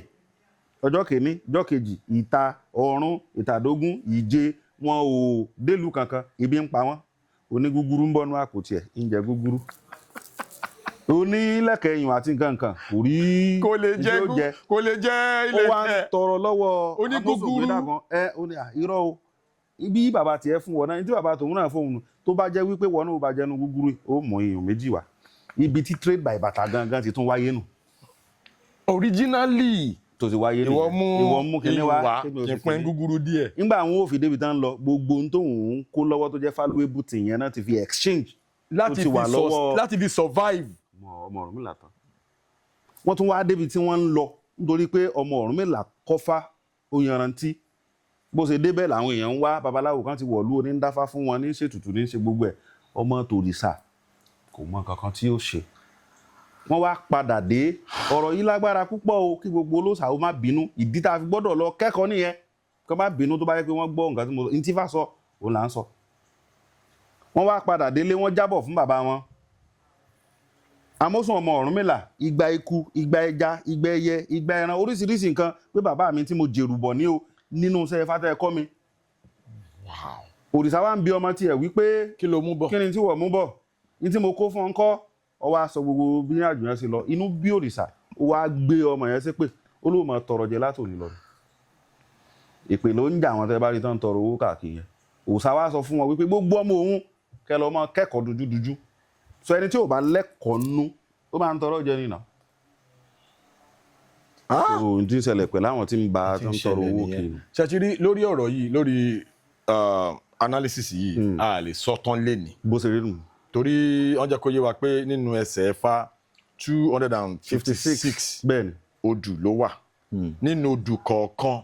ẹsẹ̀ Ẹ̀fà more than 800 to 1,000. 800 bó millions of ẹsẹ̀ Ẹ̀fà. millions of ẹsẹ̀ Ẹ̀fà. bẹ́ẹ̀ni tá a bá kó gba àwùjọ Nàìjíríà èjì ògbè àmọ́ kìdọ́dún tí ń bọ̀ ẹsẹ̀ Ẹ̀fà kan ni. now nǹkan ibi tí mo wá ń sọ gangan ọ̀rọ̀ tí mo ń sọ gangan ni pé ẹ̀yin oníṣẹ̀ṣe ẹ need láti bẹ̀rẹ̀ sí ní máa ṣe projection lórí ọ̀rọ̀ ìṣẹ̀ṣe bẹ́ẹ̀ ṣe jókòó yìí ẹ lè sọ fún mi pé ẹ ní experience segregation discrimination bóyá bàtẹ́ wà ní primary school tàbí secondary school because a mọ̀ pé secular society la wà àwọn ní ẹ̀sìn bí wà ẹ̀sìn ọ̀hún wà but ẹ̀yin tẹ́jọ́ oníṣẹ̀ṣe tẹ́ bá ti yọ báyìí wàhálà dé wọ́n ti bẹ̀rẹ̀ sí ní sá ẹ ní experience bíi kẹfẹ́ fẹ́ ọmọge kan tẹ rí ní school gẹ́gẹ́ bí educated person the moment tẹ bá ti gbé àti òde fáyàn òde fasọ́hùn tá a fi sọ́wọ́ ẹ ló fine girl tó ti rí kiri ẹgbẹ́ ìwà àtìta ni ẹ láwọn experience bẹ́ẹ̀ ẹ ṣí ẹ wọ́n nà tù pẹ̀lú wa in terms of discrimination. ṣe rí bó ṣe rí gẹ́lẹ́lẹ́ sọ yẹn kò sí rọ́ńbẹ́ àti ẹ̀ ní ìpèníjà tó pọ̀ rẹpẹtẹ. mo máa fẹ́ kẹ́ ẹ bá ti analyse experience yìí kẹ́ wá for opportunity and sensitize àwọn èèyàn wípé kò ìṣẹ̀ṣe ò kí ń ṣe negativity ẹ continue. ẹ rí i wípé lára àwọn ìpèníjà yàtọ̀ sí pé a fẹ́ obìnrin àbí nǹkan kan àbí a lọ léèwé lọ́wọ́lọ́wọ́ ohun tí ọ̀pọ̀lọpọ̀ máa ń bá pàdé nípèníjà pàápàá jùlọ bóyá ẹni tí ò bá lóore ọ̀fẹ́ pé akọ́lé tó fẹ́ gbalé tó wá béèrè pé iṣẹ́ wo ló ń ṣe. Are you a Christian? Are you a Muslim? tó bá ti sọ pé babaláwo ni mí oníṣẹ̀ṣe ni mí ẹlẹ́bọ̀ yóò gba ilé lọ́wọ́ àwọn nǹkan kan. ṣùgbọ́n tí òye àwọn èèyàn wa ni wípé Ifá ní báwo gbélé àwọlé oníkàá tá a bá awo gbélé ara máa ń rọ ni tá a bá bá wo gbélé tá a bá gba babaláwo sílé tẹ́ ẹ gbàlejò ifá sílé ara ò mọ̀ ọ̀rọ̀ yín torí pé ikú tó ń bọ̀ tó fẹ́ pa yín awo ti wà nínú ilé yẹn yóò mọ̀ lé padà. táwo yẹn bá bẹ̀rẹ̀ sí ní jó oògùn kan lẹ́gbẹ̀ẹ́. gbogbo àwọn èéfín tí ń bòde táwo bá ń jó oògùn ó ní ìmísí iṣẹ́ tí ń ṣe. táwo bá bẹ̀rẹ̀ sí ní gbé ẹbọ sídìí èṣù ibo ni ká wá sá lọ torí according to the misconception misrepresentation nípa ìṣẹ̀ṣe tá bá ti rí ẹbọ báyìí pé káre. bẹ́ẹ̀ni ẹ máa gbọ́ ṣé àmọ̀ pé wọ́pọ̀ nínú fíìmù Yorùbá pé téèyàn bá rí ẹbọ yóò fọyàn lójú. àwọn tẹ̀kí rẹ́bọ sójú eré à ń lọlé padà lọ ṣe. iṣẹ́ méjì ló ń ṣe o ojú èèyàn máa fọ́ lóòótọ́ tó bá rẹ́bọ tí ò yẹ kó rí. purpose wo la fi ń rúbọ òun ni wípé agbẹ́bọ kalẹ̀ nítorí kí ayé èèyàn ò lè dá kọ́rọ̀ èèyàn ò lè bá gún kó lè bá tòrò káyé rẹ̀ ò lè dá níbẹ̀ láti rí ká èèyàn tí ò fẹ́ kẹ́bọ yẹn ó fin kó dà yóò wá dìde wípé lágbájá ti gbẹ́bọ because ibi tán ti ń ṣe kó o fín re kó o dà re ìfín re ní kó o fín tán rúbọ fún ọ lọ́wọ́ àwọn náà ti ń gbọ́ wọn lágbára láti gbọ́ wípé lágbájá ti ń rúbọ àwọn náà ò fẹ́ lọ tẹ̀fẹ́ inú wọn wò irú àwọn yẹn lójú wọn lè fọ́. tá a bá gbẹ́bọ kalẹ̀ ẹni tó bá ṣe kòńgẹ́ rẹ̀ déédéé ire ló ṣe. kò kí n ṣe àwa takàn tajẹ́ bíi neighbor ẹni yẹn pé. rárá tó o bá ti ní ìwà tí ò da nínú wípé kẹ́bọ yẹn ó mọ̀ fẹ́ kó mọ̀ dà. bad intention sẹ́ni tó gbẹ́bọ yẹn. even tó bá ti débẹ̀ kó o ṣèwúre ni nítorí pé àwọn ẹ̀mí kan la gbé e lẹ̀ fún táwọn fẹ́ wá gbà déédéé ìwúre ló ṣe kí wọn náà ṣe wúre pé ẹbọ yóò fi yóò dà ètùtù ẹni yìí yóò wọ̀run o bí ẹ̀mí ẹ̀rí ṣe wà tí wọ́n ń kọjá táwa ènìyàn náà mú kọjá lóríta n táwọn wá tán wá gbà nìyẹn àwọn lóore ọ̀fẹ́ láti máa ṣe àṣẹ máa sàmí kódà àwọn tó ń rọ́kàn wa ìwọ tó ń kọjá lọ pé ẹbọ burúkú wo náà gbélé ìkíní kankan wọ́n rọ́kàn ẹ̀ gbogbo tí ìwọ náà bá sì ti ń sọ tí ó ń tì ní yóò máa jẹ́ ẹbọ yìí ṣe nǹkan tí ò dáa rárá. ẹbọ kì í ṣe àkóbá fún ẹ tó bá fojú rí. kì í ṣàkóbá tá a bá wá gba awo sílé tàbí wípé bóyá awo ń gbé lọ́dọ̀ wa tá a wò pé bóyá ó fẹ́ ṣe nǹkan rárá o awo yìí máa jẹ́ kára ó rọ̀ọ̀yàn nítorí Ifá gangan ló sọ bẹ́ẹ̀. ó ti yé mi. oríṣiríṣi ìpèníjà tá a wá rí lórí wípé tó ìkórìíra oníṣẹ̀ṣe nǹkan kan ẹ rí wípé ẹ̀sìn tán mú wá fún wa tí ó dàbí pé ká mọ̀ píríṣì ẹ̀sìn tiwa ò dá nǹkan tiwa ò dá náà ló fà á tó fi jẹ́ wípé ẹlẹ́sìn mi ò fẹ́ sọ̀rí awo bẹ́ẹ̀ sì kọ́ la báyé agboolé kan ni gbogbo àwọn bàbá wa àtọmọ ẹ̀gbọ́n àtọmọ àbúrò àtàfà àti mùsùlùmí àti pásítọ̀ ni gbogbo wọn jọ máa gbé wọn jọ máa tọ́jú ọmọ ara wọn kódà àwọn bàbá tiwa tí wọ́n wà nù ṣẹ̀ṣẹ̀ owó èrú fáná fi tọ́ ọ̀pọ̀lọpọ̀ tó fi di tó dà lónìí wọn dẹ̀ kórìíra wọn ń gbà náà ṣùgbọ́n moment tán bá ti lọ tán bá dé yẹn tán ti kọ́ ẹ̀kọ́ yẹn bọ̀ pé ẹ kó nǹkan lé bàbá yín dànù ní òdì wípé à ń rọ gbogbo àwọn tó bá ń hùwà bẹ́ẹ̀ ẹ má jẹ́ ká ṣe bẹ́ẹ̀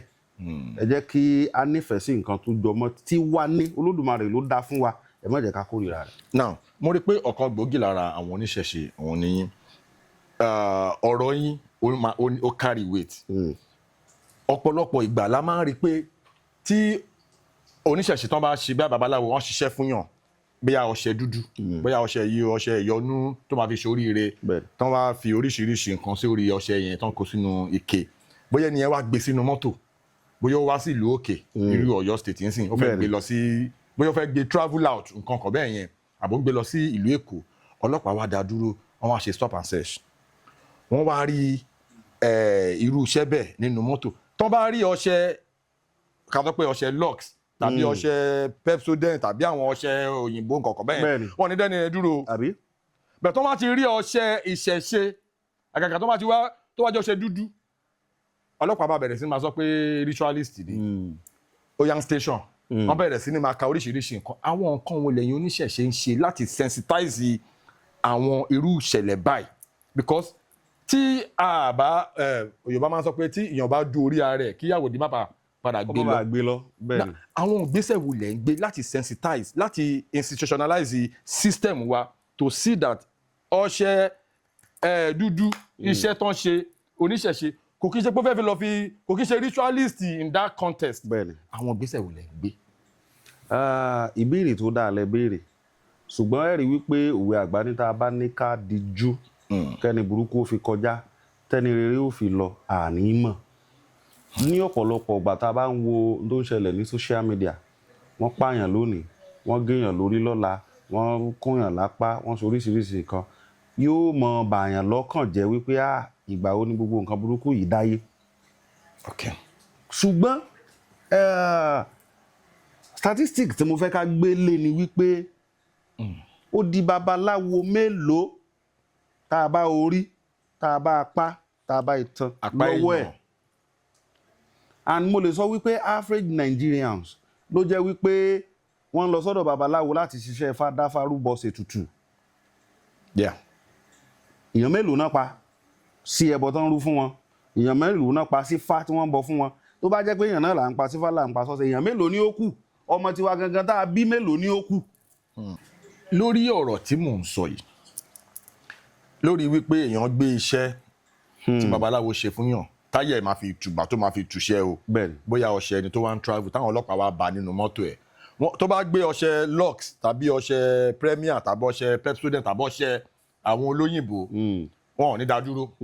tó máa ti bá wọn lọ ni. Bẹ́ẹ̀ tó máa ti rí ọṣẹ dúdú pé wọ́n wá lọ tẹ ìdí ogbè kan park we are going to the station. Àwọn ìgbésẹ̀ wo lẹ̀ ń gbé láti fi rí pé irú àwọn ìgbésẹ̀ wo lẹ̀ ń gbé láti sensitize irú àwọn kan báyìí pé ẹ̀yin law enforcement agencies wa ìṣẹ̀ṣe ò kì í ṣe pé ẹ rọ́ṣẹ ẹ gbé lọ station ẹ ka ìsùn sí lẹ́sẹ̀. Àwọn ìgbésẹ̀ wo lẹ̀ ń gbé because this is a systemic wrongdoing. Ìgbésẹ̀ wo lẹ̀ ń gbé láti correct ẹ̀. Ó tiẹ̀ tún ní language kan tó máa ń lò tó bá ti rẹ́ni ẹ̀wọ̀n ní ritualist. Bẹ́ẹ̀ni. Gẹ́gẹ́ bí nǹkan tí mo sọ lẹ́ẹ̀kan wípé egúngún ò kì í ṣe masquerade. Kí ni ritualist? So the meaning simply implies that nǹkan tá à ń ṣe ń jojúmọ́ tó ń jẹ́ wa lọ́wọ́ gẹ́gẹ́ bẹ́ẹ̀ ṣe jẹ́ iṣẹ́ tẹ̀ ń ṣe nísìnyí tó jẹ́ wípé ọ̀pọ̀lọpọ̀ ń kọ́gbọ́n ń bẹ̀ wọ́n wà máa dà yín láàmú jojúmọ́ pé a tún fẹ́ ọgbọ́n sí i. Bẹ́ẹ̀ni. So you are a ritualist. Torí pé ẹ̀ ń ṣe oúnjẹ yín lọ́wọ́ ayé fẹ́. Dánpẹ́ ritualist yẹn. Àwo tó ń bọ fátífá ń gbé ẹ̀ tó tún tẹ pa mọ́. So kì í ṣe pé ẹni tó ń pààyàn géèyàn lápá géèyàn lórí ẹ lọ check dictionary yín kẹ́ sọ wípé. Meaning ritualist. The meaning of ritualist ó ní pé what you are doing consistently that is giving you a positive result. Tó wá tó ń tẹra mọ́ láti máa ṣe that is the meaning of ritualist. So tán bá pàdé yẹn kì í ṣẹni tó ń pààyàn. Now to your question ṣe rí tá a bá ní ká dijú kẹ́ni burúkú ó fi kọjá téèyàn rere ó fi kọjá ànímọ̀. Bẹ́ẹ̀ni. Nínú ìṣẹ̀ṣe kò sí ní tó jọ à ń pààyàn à ń géèyàn lórí à ń géèyàn lápá à ń pààyàn sọ́sẹ̀ kò sí ní tó jọ nítorí pé àwọn ọmọlẹ̀ lòdì sí Ifá lòdì sí ẹ̀mí ọmọlàkejì a gbọ́dọ̀ pa. Ẹ wo àwọn nǹkan tá a fi máa ń ṣètùtù yẹn tó fi dórí ẹran tẹ́ ẹ bá délé babaláwo tó gbọ́ fá ẹ kàn lè kí ẹran mọ́lẹ̀ kẹ́kàn pa ó láwọn fá tẹ́ ẹ pè sí. Tó fi jẹ́ wípé n tẹ́ ẹ fẹ́ lò fún àti ọ̀hún rẹ̀ kó mọ̀ bá àhún ẹ̀yìn gan. So ẹran nu o débi pé ẹ wàá sọ pé ẹ fẹ́ pààyàn rárá babaláwo kì í lò. There are procedures to sacrifice gan pé àkàn pẹ́ ẹran fẹ́ tẹ̀jẹ̀ sílẹ̀. Ó láwọn oríṣiríṣi ifá tá a pè sí ẹran tá a fẹ́ pa adìẹ tá a fẹ́ pa tá a bá ń ṣe òrò fálọ́ òkókó àwò yẹlẹ Ọ̀rúnmìlà bá wa yẹ ẹlẹ̀ yìí wò yẹn ni wípé òkòkó orúkọ tá a pè òkòkó abodìẹ ló ń jẹ́ bẹ́ẹ̀ Ọ̀rúnmìlà bá wa yẹ ilẹ̀ yìí wò pé aburú ń bẹ́nu ilẹ̀ yìí o àwa máa fi julẹ̀ báyìí tó bá tún rúbọ tán ṣe kàn fún yàn pé sára àládìẹ sára yẹ̀yẹ̀ gbọ́n kú lọ wọ́n máa fi gbọ̀nyàn láìpẹ́ kó gbọ́n kú lọ kó gbọ́n àrùn lọ kó gbọ́n gbàdúgbò bí lọ àfi ń ṣètùtù kì í ṣèyàn mọ̀ kì í pa èèyàn. Kò kí n ṣe láti harm àbí hurt èèyàn. n tó wá jẹ mọ́ wípé à ń gúnṣẹ́ à ń ṣe gbà à ń ṣàwo ó máa ń bà mí lọ́kàn jẹ́ tẹ́rí babaláwo ló gbédè Ifá táwọn èèyàn bá mọ tó ń bẹ nínú fáwọn àní ṣe gbogbo ranù tó ń ṣe kì í eku tá a gún mọ́sẹ̀ tá a pe fásì pé eku bá wa kó kú lọ kárùn lọ kófò lọ kẹgbà lọ ẹja ìjàǹjà jábí kúrò lọ́rùn mi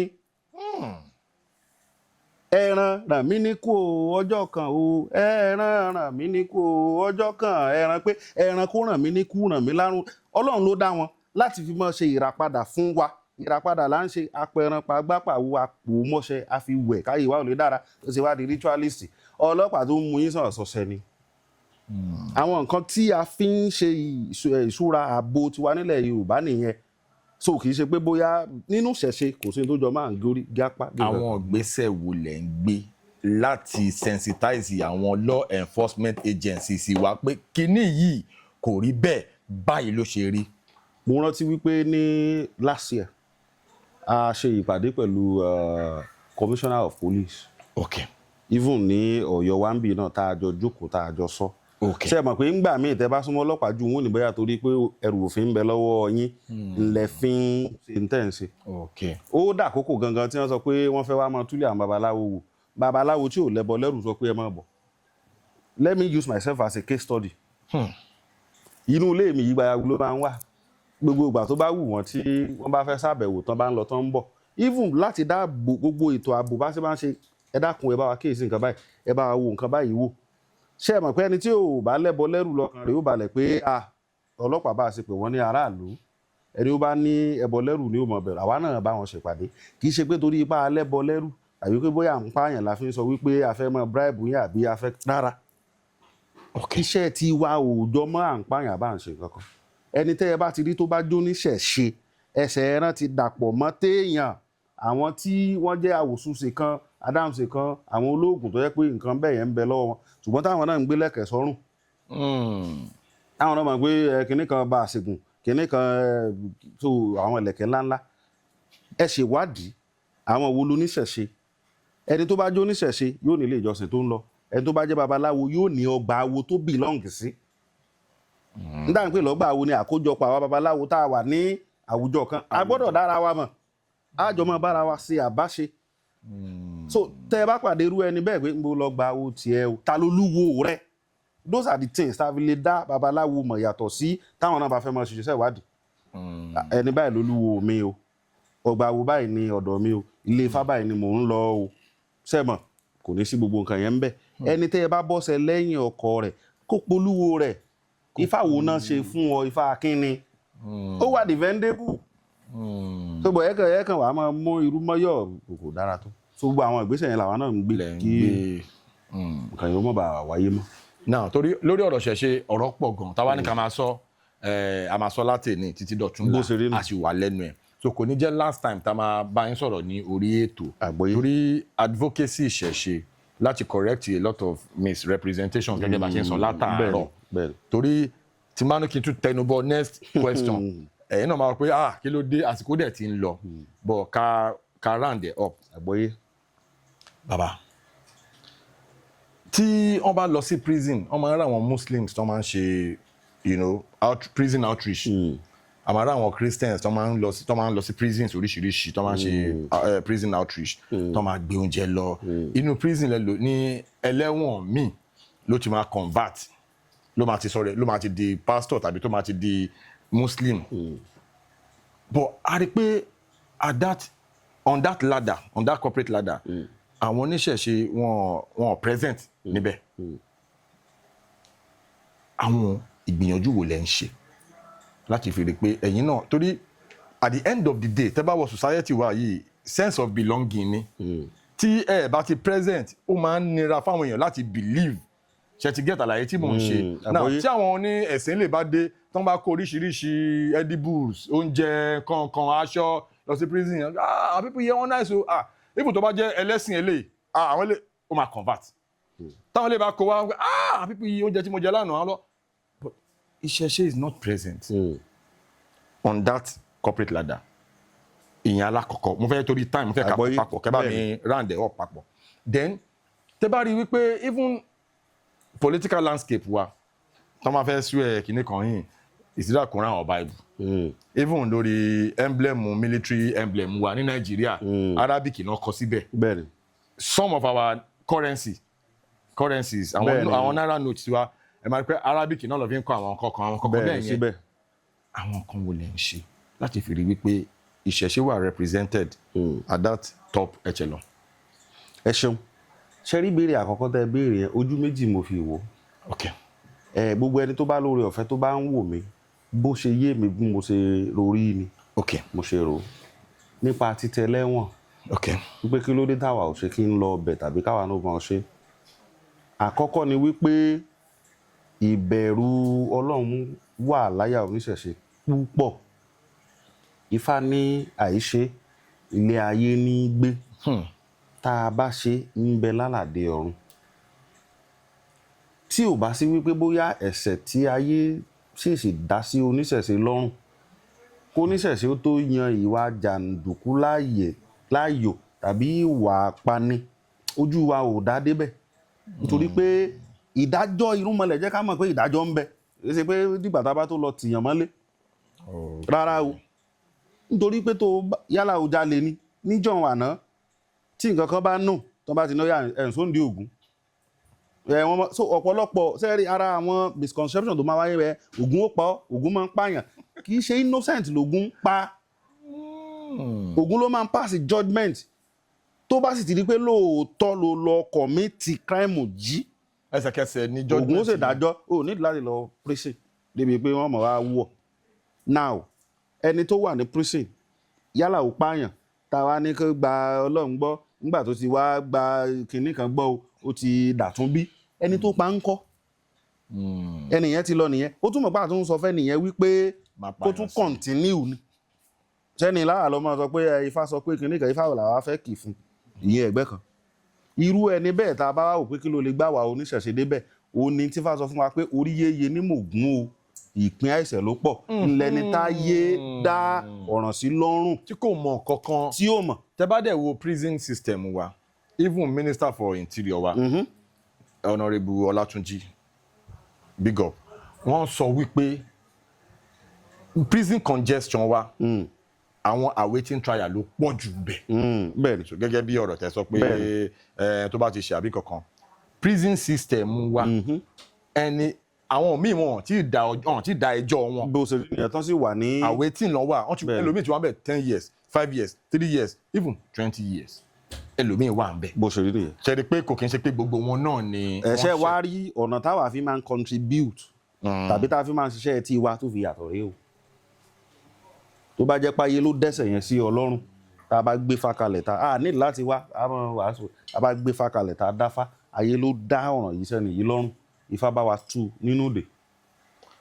Àwọn oríṣiríṣi tí Ifá fi máa ń dáyàn ní dè láwà kò mọ̀ tá a mọ̀ ṣe fún kì í ṣẹni tó mọ̀ọ́mọ̀ lọ commit crime tẹ́ lọ ṣàfòràn fún kò ní bọ́ ń bẹ́. Nǹkan táwọn ń tọ́ láti sọ according to this question ni pé èmi àti yín á ti gbà pé orí yeye ní mọ̀gùn. Ìpín àìṣẹ̀ ló pọ̀. Even àwọn population tí wọn mọ̀ kankan pa nǹkan tó fi tì wọ́n mọ́lé wọ́n wà ń bẹ̀ la fi ń sọ pé representation ìṣẹ̀ṣe àfíìlì ẹ̀ ní àwọn levels yẹn òun lèmi wá ń sọ ń sìn gẹ́gẹ́ bí advocacy tá à ń ṣe pé àwọn oníṣẹ̀ṣe náà kàn ní lọ́kàn kan include ẹ̀ mọ́ curriculum wọn pé ok angle yìí àìtí débẹ̀ mo wá tún fi opportunity yìí náà sọ wípé even by now ó yẹ ká ti ní ìṣẹ̀ṣe university torí àwọn èèyàn ti ń la ojú àwọn èèyàn ti ń là pé ok tí má parí O level mi tí wọ́n bá gbà mí ní school eléyìí tó dé cut off mark mo lè apply gẹ́gẹ́ bí Yorùbá person or as oníṣẹ̀ṣe sí school yìí wọ́n dẹ̀ máa gbà mí mo dẹ̀ máa there will be some educational curriculums ní university yẹn tí mo lè lọ study tó dẹ̀ máa wà viable nígbà tí mo lọ study bí i banking and finance or linguistics àbí kinní kan àbí medicine àbí law. Mo ń sọ is a clarion call. Mo mọ̀ pé ọ̀kan gbòógì lára àwọn oníṣẹ̀ṣe nìyí. So the next time tẹ́ bá lọ sí bíi meeting àwọn kinní yìí àwọn advocacy mo fẹ́ kẹ́ máa include díẹ̀. Mo ṣe ń lù yín lọ́gọ̀ ẹnu. Ẹ mọ̀ pé nǹkan tí èèyàn bá seeing is believing. Nǹkan tí ò bá cross mind èèyàn ń gbà mí èèyàn lè máa rò lọ. Gbogbo àwọn angles yìí mo fẹ́ ká máa fọkàn sí. Torí wọ́n ti ní according to Islam wọ́n ti ní NASFAT University àti rí kìíní kan university kò tiẹ̀ ló ń kà. So àwọn Christian náà ti ní universities ìṣẹ̀ṣe tó wá jẹ́ titi wa mi rò pé ọ̀kan báyìí sì wà.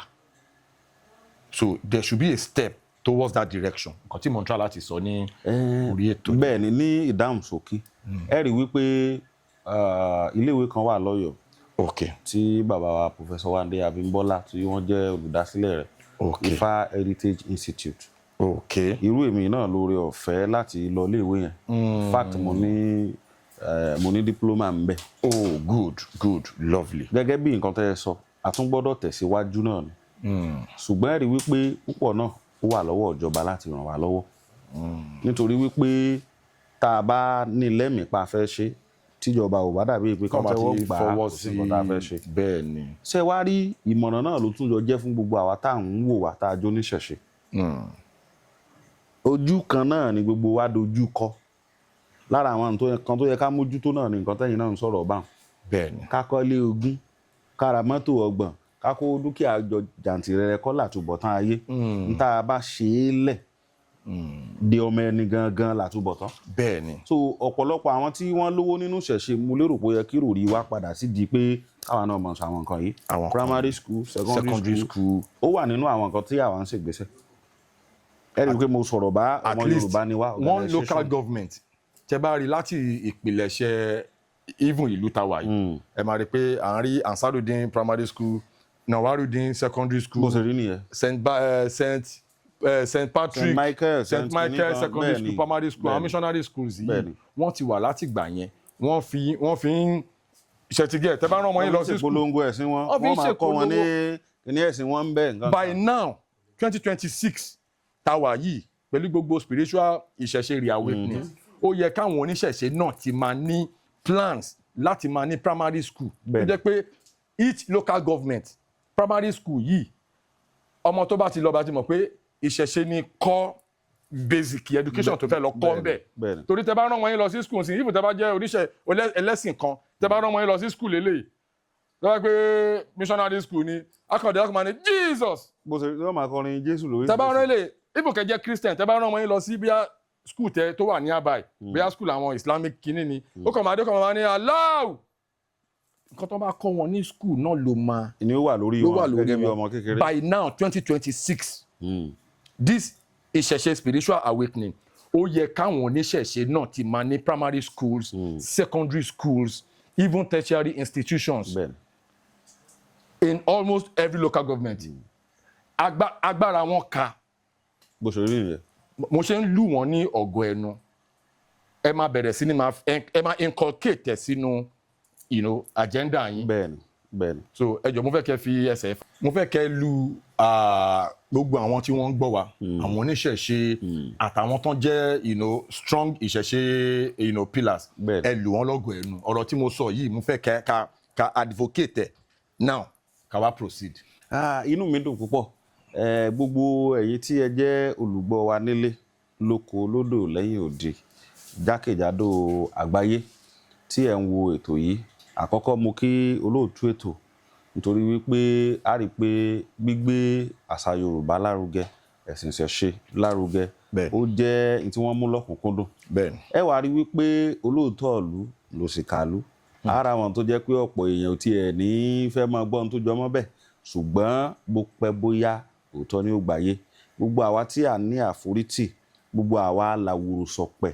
tí à jálẹ́sẹ̀ ẹ̀rún mọ́lẹ̀ tá à ń gbérún mọ́lẹ̀ lárugẹ káàkiri tá à ń ṣèpolongo ẹ̀sìn ojú òní tì wá a lè bá ti ṣe àárọ̀ náà gbé gbà a yàwọ́ ara àníyáwọ́ kú ikú tó yáwọ́ kù ní í pa wá a rí èrè irúnmọlẹ̀ jẹ nígbà tí Ifá ní ilé ni mo rè ní mo kanjú ọ̀nà ni mo rè ní mo kayọ̀ ọ̀nà ni mo rè ní mo pàdé alágẹmọ tó ń tèkó orí sàkàsíkí Ifá fojú òrí ibi tí í ṣe àrẹ̀mọ bá àdó Ifá lójú ẹfun kì í ríbi lọ́sàn-án ire láàmọ́ kò ire láàmọ́ rí ojú osùn kì í ríbi lálàdé òru ire láàmọ́ kò ire láàmọ́ rí ewé kan ń bẹ lódò ire níjẹ́ ò ire tó bá gún ni lọ́wọ́ ire níjẹ́ ò ire tó bá gún ni lẹ́sẹ̀ ire níjẹ́ ò ire tó bá gábo níkùn ọmọ níjẹ́ ò ọmọ ọ̀rọ̀ gbogbo wa kò ṣàì jẹ́ rere jálẹ̀ ire lọ̀rọ̀ owó já sí ojú òní ti wà. so baba mo mọ̀ pé ẹ ti travel far and wide àwọn ìlú wo lẹ ti touch then as oníṣẹ̀ṣe kí ni experience yín báwo lọ́n ṣe embrace yín gẹ́gẹ́ bí oníṣẹ̀ṣe ní àwọn ìlú tí ẹ lọ yìí then mo fẹ́ kẹ́ sọ̀rọ̀ lórí ọmọ Yorùbá ni wá association yẹn then experience yín àtìgbà tẹ́ ti jẹ́ olúwo ẹgbẹ́ yìí. ẹ ṣeun ẹ rí wípé lára àwọn nǹkan tí à ń sọ̀rọ̀ bá látàárọ̀ náà ni pé ká máa gbé àṣà àti wa lárugẹ. bẹ́ẹ̀ni. púpọ̀ nú àwọn tó jẹ́ àwọn ẹ̀yà wa dúdú àtàwọn tó jẹ́ òyìnbó gan wọ́n rí wípé agbára ń bẹ nínú ìṣẹ̀ṣe àti tolódùmarè fún wọn Yorùbá mo lóore ọ̀fẹ́ tí n bá ka díẹ̀ nú àwọn ìlú tí mo ti dé mo ti dé Germany rí mo ti dé Mexico rí mo ti dé Spain mo ti dé bẹ́ẹ̀ rí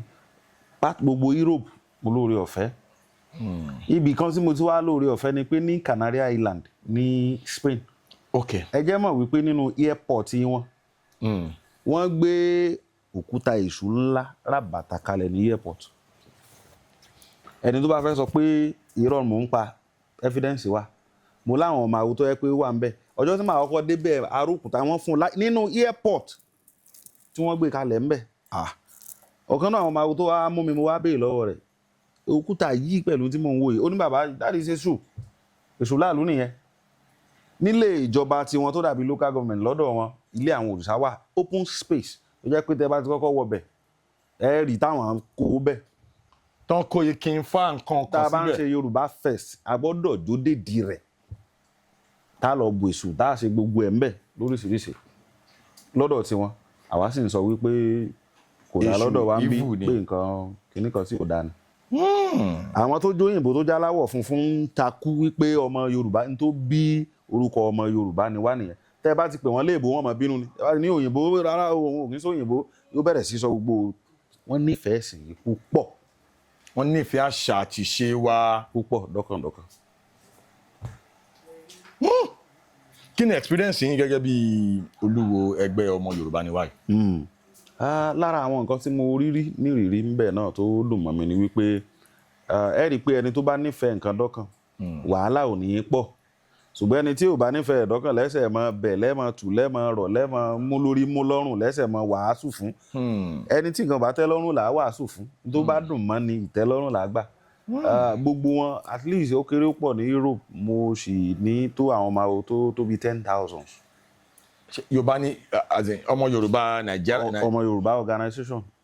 ní Europe mi tí sọ ti àwọn Amẹ́ríkà o a máa ń ṣe Yorùbá Fest at least gbogbo wọn ó jáde wá láti gbogbo part of Europe ní ẹ a bá fẹ́ ṣe Yorùbá Fest. àwọn members tẹ̀ ń sọ yìí òyìnbó wà nù wọn. òyìnbó wà ń bẹ̀ àwa dúdú òyìnbó gan ló pọ̀ jù ń bẹ̀. wọ́n so lẹ̀kẹ̀ fásọwọ́ wọ́n so sọ́rùn wọ́n jẹ́ orúkọ tó jẹ mọ́ orúkọ ọ̀dọ̀ wọn mọ́ orúkọ Yorùbá kódà wọ́n tún lóríkì.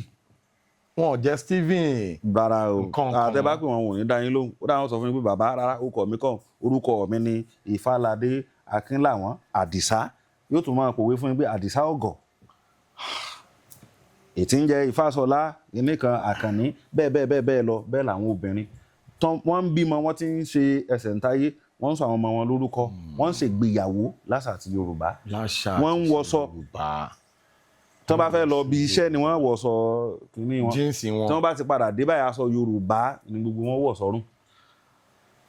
ó jẹ́ ìrírí tó dùn mọ́ mi nínú wípé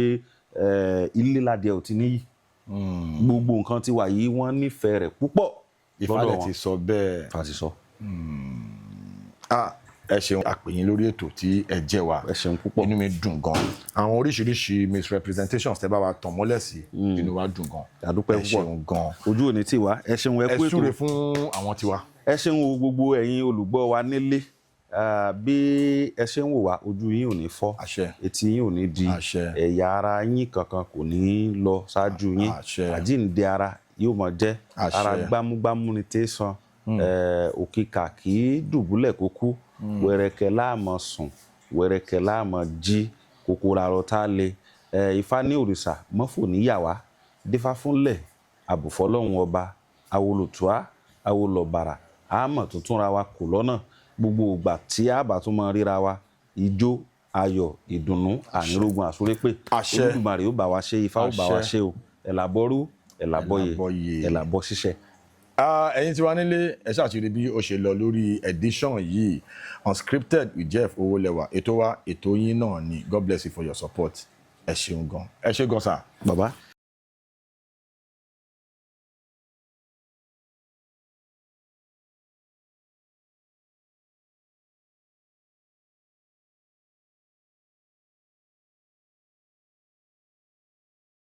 Please subscribe to my YouTube channel and press the notification button.